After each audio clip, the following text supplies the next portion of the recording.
तस्वीरें आप देख सकते हैं, ये डेलीगेशन लेवल मीट शुरू हो गई है और ये पीएम मोदी और डोनाल्ड ट्रंप की मीटिंग के बाद ये मीटिंग शुरू हुई है। ये तस्वीरें आप देखिए।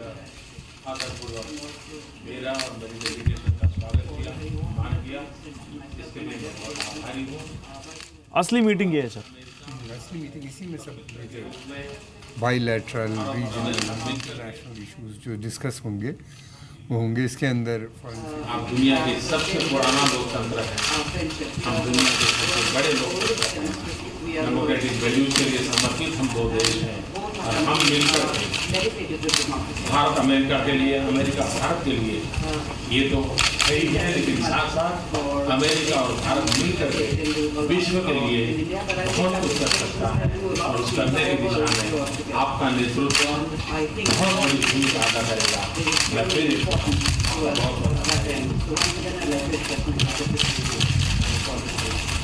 Well, thank you very much, and thank you very much for the equipment, ordering equipment from the United States always makes us feel very good. And there's nobody makes military equipment like we make military equipment. Nobody even close, so we want to thank you very much. And we look forward to getting on with the meeting. Thank you. Thank you, ladies. Thank you, President. Thank you. Thank you, fellas. Thank you very much. Thank you. Thank you. Thank you. Over here. Go ahead. One second.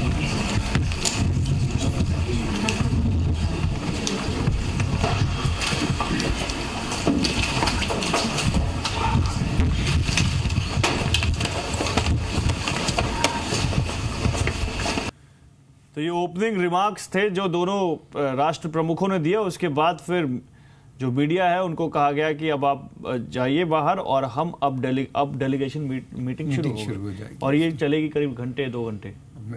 इसमें काफ़ी समय लगेगा। इसमें bilateral, multilateral, फिर regional issues, international issues शुरू ही उन्हीं ने, मोदी जी ने कहा कि ट्रम्प जी की तारीफ़ की, फिर उसके बाद ये भी कहा उन्हीं ने कि भारत ही नहीं बल्कि ग्लोबल लीडरशिप की उनको कहा कि ज़रूरत है। तो मैं समझता हूँ कि सभी इश्यूज इस पर डिस्कस किए जाएंगे और काफ़ी समय तक चलेगी ये।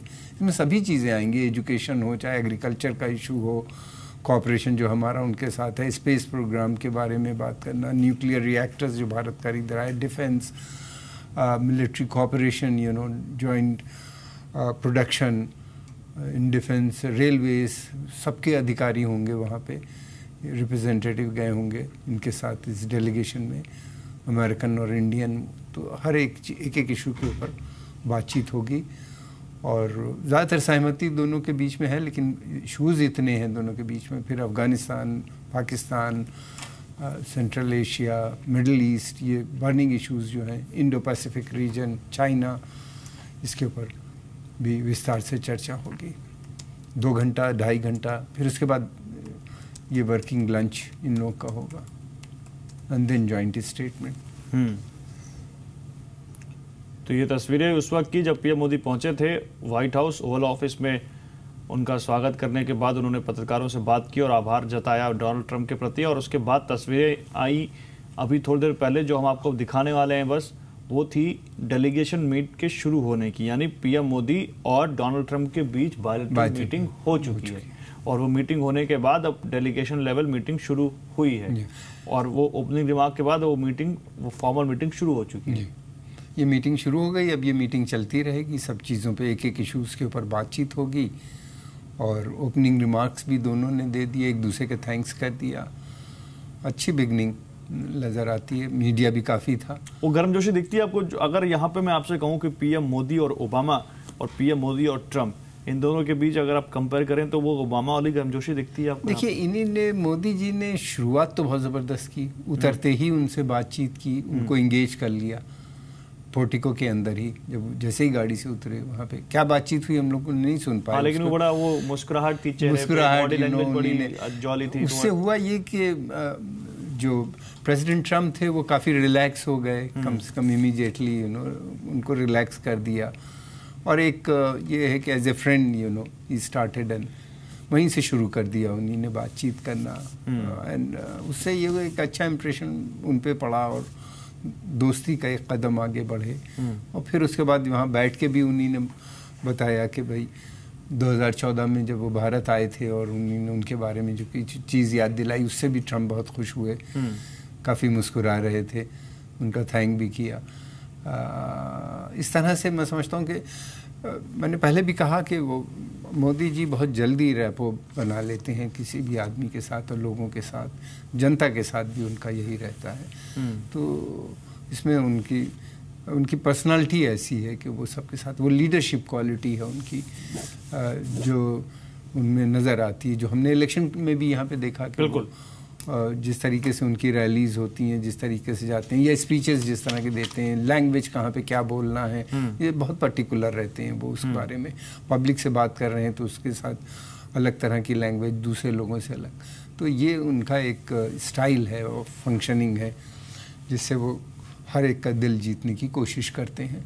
यहाँ भी वही हुआ, मैं समझता हूँ एक अच्छी बिगनिंग है और आने वाले समय में मैं समझता हूँ इसके अच्छे परिणाम भी मिलेंगे कि भारत और एक बहुत एक बड़ी फास्टेस्ट ग्रोइंग इकोनॉमी है और इसको अमेरिका कभी नहीं निकाल सकता। बड़ा मार्केट है जिसमें इतना बड़ा मिडिल क्लास पूरे यूरोप में नहीं होगा जितना यहाँ पे है। फिर उसके अलावा परचेजिंग पावर हम लोग की बहुत है इस समय और वहाँ की बहुत सी कंपनीज इच्छुक भी हैं यहाँ पे इन्वेस्टमेंट करने के लिए। तो और फिर दूसरी बात ये भी है कि जो कुछ रीजनल इश्यूज़ हैं उसमें भी हमारा काफ़ी हम करीब आ चुके हैं अमेरिका से, चाहे वो आतंकवाद का मसला हो या रीजनल पीस एंड सिक्योरिटी का मसला हो। तो ये सारे इश्यूज़ हैं जो बहुत हमको अमेरिका से करीब लाते हैं। फिर उसके अलावा इंडिया एक बड़ा बायर है उनके यहाँ के डिफेंस इक्विपमेंट का। ऊर्जा के क्षेत्र में देखें तो हम कई एक रिएक्टर्स उनसे ख़रीद रहे हैं। फिर उसके अलावा जॉइंट प्रोडक्शन की भी हम बात कर रहे हैं, उससे भी उन अमेरिकन कंपनीज़ को बहुत फ़ायदा होगा। बहुत सी चीज़ें यहीं पे जॉइंट रिसर्च एंड डेवलपमेंट की भी हमारी बातचीत चल रही है उनके डिफेंस के फील्ड में हम कुछ ऐसा बनाएं और फिर उसके बाद दूसरे मुल्कों में बेचें। जैसा रशिया के साथ हमारा ब्रह्मोस हमने जिस तरह से बनाई, डेवलप की, यहाँ पे बनाई और दूसरी मिसाइल वगैरह बनाने की बातचीत चल रही है उनके साथ, अपग्रेडेशन की भी बातचीत चल रही। इसी तरह सिमिलरली हम लोग चाहते हैं कि अमेरिका के साथ भी हो डाइवर्सिफिकेशन। दूसरी एक बहुत इंपॉर्टेंट चीज़ है कि भारत जो है हमेशा अपनी फॉरेन पॉलिसी में ऑटोनॉमी मेंटेन करता है। डिफरेंसेस ज़रूर मेंटेन हो, हमारे जो डिफरेंसेस हैं उसके साथ साथ हम आगे किस तरह बढ़ सकते हैं। और हमारे उनके साथ कुछ डिफरेंसेस भी हैं, जैसे इन्वायरमेंट को लेके, पेरिस एग्रीमेंट को लेके, फिर उसके अलावा इस तरह के छोटे और भी कई एक चीज़ें हैं जिनको लेके हमारे डिफरेंसेस हैं, उनको मेंटेन करते हुए हम आगे बढ़ने की कोशिश कर रहे हैं। तो हमारी फॉरेन पॉलिसी अपनी इंडिपेंडेंट है, भारत के हित में है, लेकिन क्योंकि बहुत सी इस चीज़ों पे कन्वर्जेंस है, अब इंटरेस्ट दोनों के मिल रहे हैं, इसलिए बहुत करीब। तो अमेरिका के लिए भी भारत बहुत इम्पॉर्टेंट है। दूसरी तरफ ये भी है कि उनकी कंपनीज ये भी देखती हैं कि भारत में इतना बड़ा पढ़ा लिखा, इंग्लिश स्पीकिंग, कंप्यूटर सेवी, टेक्निकल क्लास किसी मुल्क में नहीं होगा। तो ये एक बड़ा प्रोडक्शन हब भी बनने की पोटेंशियल है और बन रहा है। और फिर दूसरी तरफ ये भी है कि सर्विस प्रोवाइडर सेंटर भी भारत है, जो दूसरे मुल्कों में चाइना नहीं प्रोड्यूस कर सकता वो। तीसरी चीज़ ये हमारी लोकेशन, स्ट्रेटेजिक लोकेशन जो है भारत की, एक तरफ सेंट्रल एशिया मिडिल ईस्ट है तो दूसरी तरफ साउथ ईस्ट एशिया है, बीच में हम हैं।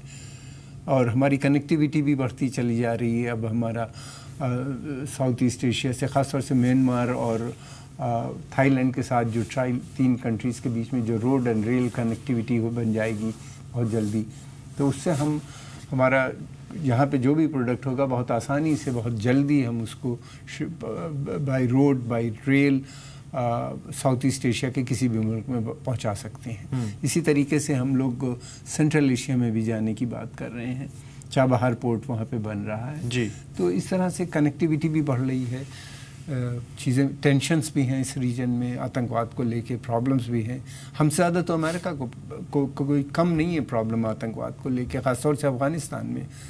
उनके कई तकरीबन 2-2.5 हज़ार सोल्जर्स वहाँ पे मरे और कई हज़ार सोल्जर उनके ज़ख्मी हुए, वहाँ पे इंजर्ड हुए।